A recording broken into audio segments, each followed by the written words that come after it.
Bom, primeiro, queria agradecer sua presença aqui, Imagina. César, e dizer que é uma delícia poder estar aqui conversando com você.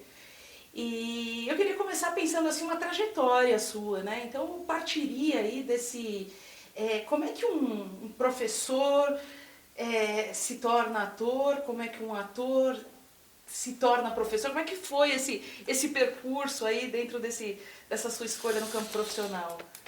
Cara, professor foi uma escolha. Ator não foi escolha. Ator veio que... a arte ela sempre esteve muito próxima da minha vida. Primeiro, também estou adorando estar aqui. Viu? A minha primeira expressão artística foi o desenho. Então descobri que desenhava bem. Meu tio falou, esse cara desenha bem, põe ele num curso para poder aprimorar esse talento. Aí fui fazer curso de desenho. Descobri a literatura, eu lia muito, eu lia um livro por semana, isso com 10, 11 anos, eu lia muito. E aí comecei a desenhar, gostava de desenhar, gostava de ler. Então me formar em letras foi um passo para que me abria o horizonte em relação à literatura, em relação ao conhecimento de me situar no contexto artístico do mundo, né?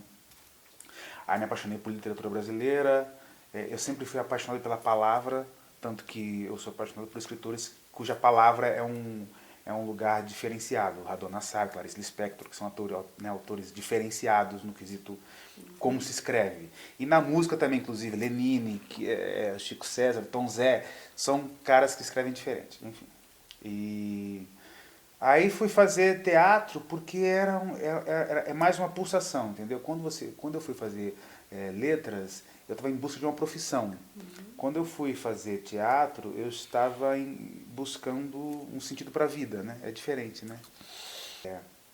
Mas desde o princípio também, iniciar o processo de estudo no teatro também foi buscar, além de um encontro com a arte, foi buscar também uma mudança de estado financeiro da minha vida. Era um lugar que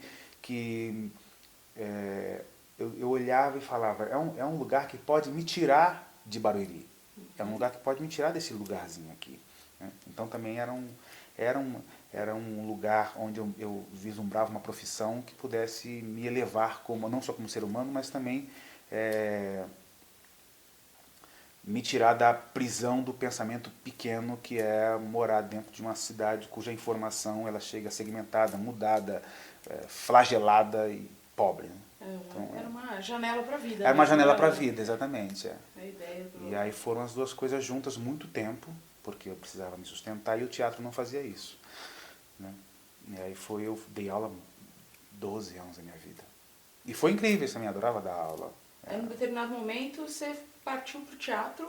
Foi, na verdade, assim, eu tive que escolher realmente, porque assim, chegou um momento, eu fiz o telecurso, comecei a gravar telecurso, eu fazia o telecurso e ainda dava aula. E aí chegou um trabalho que me disse assim, César, você passou num trabalho agora, que é um trabalho para você apresentar um programa chamado Cozinha Brasil, que ele vai viajar ao Brasil. Nesse momento, a vida me falou assim, não dá mais para ficar com os dois, César, então você escolha. E os musicais que vieram mais recentemente, eles vieram numa... esse caminho aí, essa dinâmica até você chegar aos musicais, também foi uma coisa... Foi algo consciente? Foi um caminho que você projetou ou foi algo que também chegou até você? Chegou até mim. Chegou até mim. O que acontece? Eu fui criado numa igreja evangélica, Assembleia de Deus, que preza pela musicalidade no sentido... você precisa ler música, estudar música. Então eu estudei música, eu toquei trombone, eu toquei trompete, eu fiz aula de voz desde os 12 anos dentro da igreja. Então, eu cantava na praça, eu cantava no púlpito, eu dirigia culto de jovens. Então, a relação do palco nunca me assustou. A relação de cantar, para mim, nunca foi novidade. A relação de estar dentro de um lugar onde a música precisa estar afinada e dentro de um parâmetro muito exato, também nunca me assustou, porque eu sou músico. Então, é muito engraçado que quando eu fui fazer musical, eu me toquei que eu tinha me preparado muito para aquilo. E aí eu estava no Rio de Janeiro, eu tinha feito uma novela chamada Viver a Vida, e falei assim, vou ficar aqui no Rio, eu não quero voltar para São Paulo mais, eu quero ficar aqui no Rio. E aí a Marcela Tiberg, uma produtora de elenco, me telefonou e falou assim, César, você canta? E eu falei, canto. E aí eu falei, ela falou assim, você quer fazer um teste para musical? Eu falei, eu vou, porque eu estava sem trabalho nenhum. Eu sempre digo isso, que se eu tivesse um trabalho na época, eu tinha falado não. Ainda bem que estava sem trabalho, né? Mas eu estava sem trabalho, eu falei, tá bom, tá bom. Aí eu fui fazer o teste e era o Hair do Miller Boté, aí conheci eles, enfim, fiz o musical e aí começou. Mas no Rio foi realmente incrível, assim, foi um evento, foi uma sensação, foi um sentimento. Todo mundo estava muito unido, todo mundo estava pulsando junto, e era uma peça que buscava isso. O Rio de Janeiro enfrentou na época coisas policiais muito fortes que refletiram dentro do palco. A gente em roda antes de entrar no palco, refletindo sobre a sociedade, e entrando no palco e falando vamos lutar pela paz, vamos, sabe? Era muito legal. E jovens, jovem tem uma energia muito, né? Eu acho que a revolução é jovem, né? E nesse ambiente, que é o ambiente do próprio texto, né, do Hair, essa coisa dá uma pulsa, né? E eu aprendi muito também, assim, o Charles, ele manja muito eu me lembro porque eu sempre fiz teatro de pesquisa, inclusive, eu venho do teatro de pesquisa. Isso que eu ia te perguntar também. Exatamente. Quando você fala desse olhar que se tinha também para o musical, em que espaço do teatro que você estava? Eu vinha de um teatro de pesquisa, de um teatro em que eu estudava mais do que montava peça. Né? Era um estudo, era construção de texto, era interpretação, era bagagem mesmo física. Fazia yoga junto com o teatro, fazia essas correlações que eram interessantíssimas, construía os próprios textos com a equipe que eu tinha, com o grupo de teatro que eu tinha. Então, desse lugar, olhando o teatro musical que se tinha há 15 anos atrás, a gente tinha um olhar... Quando se diz era um preconceito, porque eu não estava dentro desse mundo para falar com toda a propriedade, né? Então era um preconceito, porque é um lugar de fora que é diferente, né? E deixa eu te perguntar uma outra coisa também. Você também circula e transita, você fez um filme, tem várias novelas, né, no teu percurso. Qual que é a principal diferença aí com relação à tua experiência de atuação entre essas diferentes linguagens? Assim, qual que mais te atrai também? Me atrai muito, me atrai, eu tenho um problema com a repetição. Eu sempre tive isso, desde o início do teatro. Então é um lugar onde eu tenho que me alimentar muito para poder continuar vivo e fazendo aquilo que eu faço dentro do palco. E a televisão, o set de filmagem, né, televisão ou cinema, ele me dá muita liberdade e me dá muito prazer no fato de pegar um texto, decorar o texto, fazer aquele texto, pegar aquele texto, jogar fora e pegar um texto novo. Isso para mim é muito excitante. Eu adoro isso, eu amo isso. É começar de novo todo É começar dia, de né? novo, exatamente. E a relação Então, para mim, são dois mecanismos completamente diferentes, porque a minha disposição corporal, psíquica, é diferente para fazer cada um, entendeu? Porque se eu tenho um problema com repetição, então o meu processo de construção e alimentação daquele processo vai ser diferente do que fazer set de filmagem. Tanto que, você está falando de musical, uma das coisas que eu não desprezo, e se precisar, eu brigo para ter, é a construção de personagem. Porque é o momento em que eu mais me divirto. O processo de construir alguma coisa no teatro, inclusive, não precisa ser teatro musical, mas no teatro, é o processo em que eu mais me divirto. Porque depois eu vou repetir aquilo que eu fiz. E no teatro musical, você vai repetir muito mais exato do que num teatro normal, onde você tem uma certa liberdade. Eu ia te perguntar, essa questão dessa exatidão também não prende pensando nesse olhar da criação, do processo criativo, deve ser também uma coisa de aprender a lidar com isso, né? Porque é fazer caber, né? Toda É. aquela tua capacidade criativa dentro daquilo que é predisposto, que tá pré-definido, né? O que existe é um personagem que ele já existe. Uhum. Né? É diferente de você construir um personagem que não existe. Então ele ele vai existir a partir de você. Né? Quando você pega um personagem que já existe, então já existe várias limitações de onde ele pode ou não pode ir. Né? Mas existe também a liberdade de onde é que esse personagem pode ir. E é sempre a minha pergunta. A minha pergunta sempre que eu monto um personagem, sempre que eu vejo um personagem, eu pergunto para mim assim, tá bom se eu fizer isso, mas onde é que esse personagem poderia ir? E é interessante porque você pega esses processos de musicais e você tem aí esses... E que é o extremo, né? Você pensa essas temporadas enormes, essas... Muito, o Rei Leão foi 2 anos, foram 667 então, assim, apresentações. Quantas repetições, né? Dentro do... É bem... Você tem que se... É que em 2 anos a gente tem vários estágios, né? Isso muda muito também. Em 2 anos você tem estágios diferentes, inclusive de ser e estar. E isso modifica o seu estado no palco. Então, talvez 6 meses de peça seja mais cansativo do que 2 anos, entende? Porque em 2 anos você tem muitas motivações que chegam para você, boas ou ruins. A gente teve a morte do Mandela, a gente teve a morte do tio da Renata, a gente teve o nascimento da minha sobrinha, a gente teve...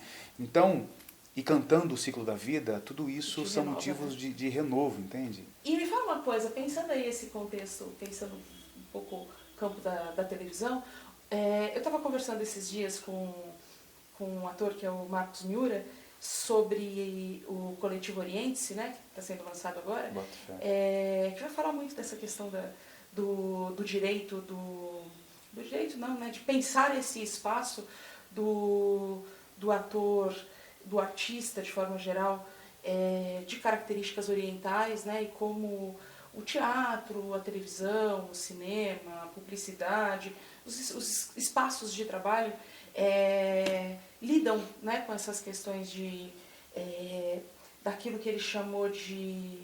Ele fala muito dessa questão de etnia, de raça. Me trouxe de volta a esses questionamentos sobre esse trânsito aí desse artista negro nesses veículos, nesses espaços da arte, e como é que pensar um pouquinho como é que isso mudou, não mudou, onde é que isso se cristaliza.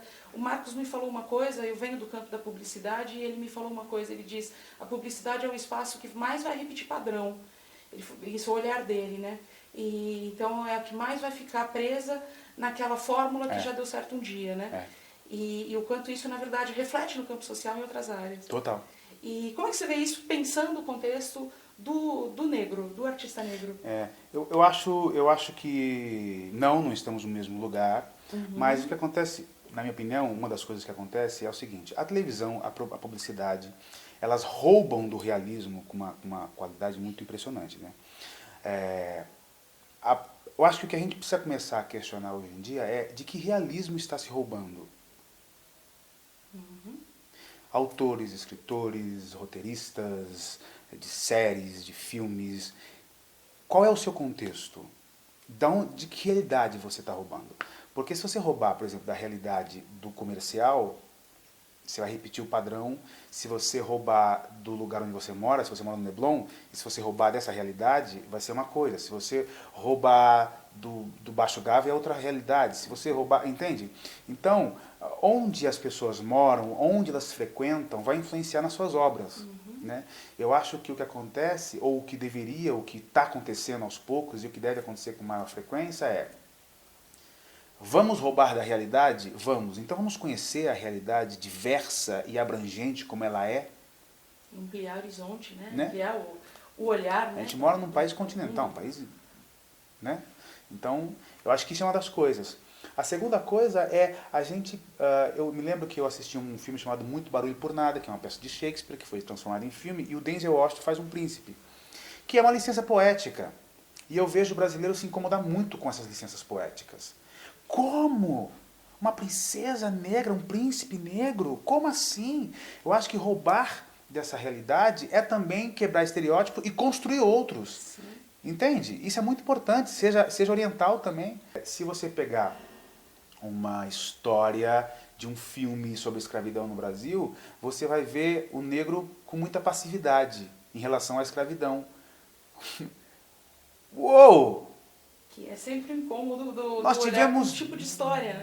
brigas, nós lutamos, a liberdade chegou num lugar onde não suportava mais, porque o negro estava realmente tomando cadeias, montando quilombos, teve quilombos que invadiram fazendas, expulsaram os donos da fazenda e tomaram conta da fazenda. Quer dizer, estávamos já num lugar insustentável para manter o negro naquele lugar, entende? Então, assim, esse lugar de passividade do negro como escravo nunca existiu.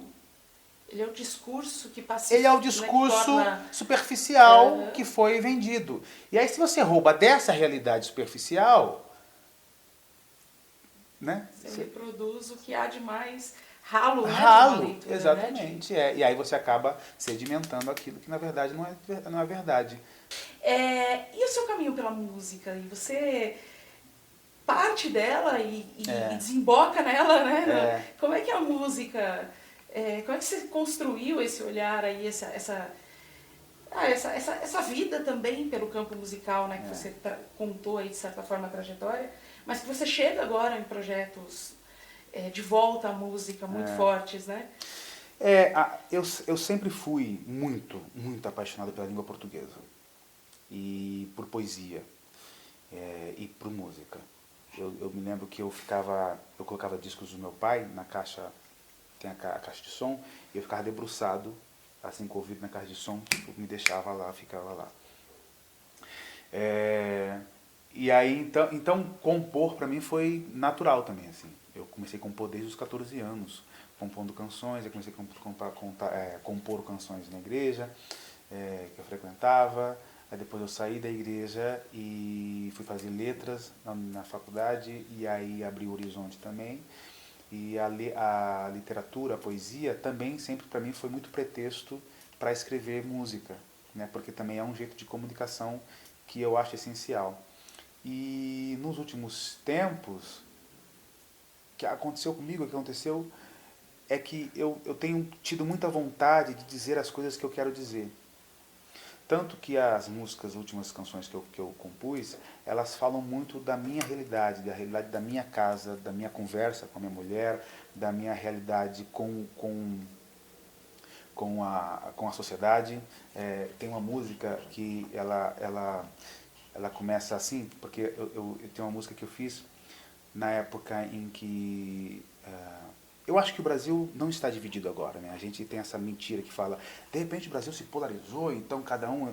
Não, o Brasil está dividido há muito tempo. Existe sempre a riqueza, a pobreza, sempre foi socialmente, economicamente, politicamente, o Brasil sempre foi dividido, né? Mas quando surgiu de forma acentuosa esses ataques aos programas sociais, dos quais eu acho que é uma pena, né, a destituição disso e a desvalorização disso, eu fiz uma canção que é assim: a dor não está na mão que dá o tapa, está na cara. A dor está no rosto, no gosto de sangue que lambe a alma. E aí, nossa, então a música sempre foi um jeito também de falar socialmente, falar aquilo que eu preciso dizer, sabe? Então, e ultimamente eu tenho sentido muita vontade de dizer coisas que eu quero dizer, sabe? Então a música retornou agora com essa força que aí para mim agora é inevitável realmente produzir um EP, começar a divulgar minha canção, divulgar o que eu quero fazer, porque realmente é algo que está pulsando muito forte, sabe? Que legal, mais um lado, né? De trazer a pauta aí, mais um lado do artista, né? Que é esse campo da multiplicidade mesmo, né? Diante das possibilidades da arte. Isso é muito natural, é engraçado que todo mundo fala isso, não, você faz muita coisa, né? Mas é muito natural, assim, São os espaços, pelo que são os espaços para você dizer, né? Aquilo, é isso que você está falando, pela música eu poder dizer aquilo que eu tô, isso o tempo todo a procura, acho, né? Na arte, né? Olha, muito obrigada por essa conversa. Nada, eu imagina, adorei. Adorei também. Muito Muito obrigada e espero que vocês tenham gostado. Curtam, compartilhem, comentem, divulguem e vamos juntos.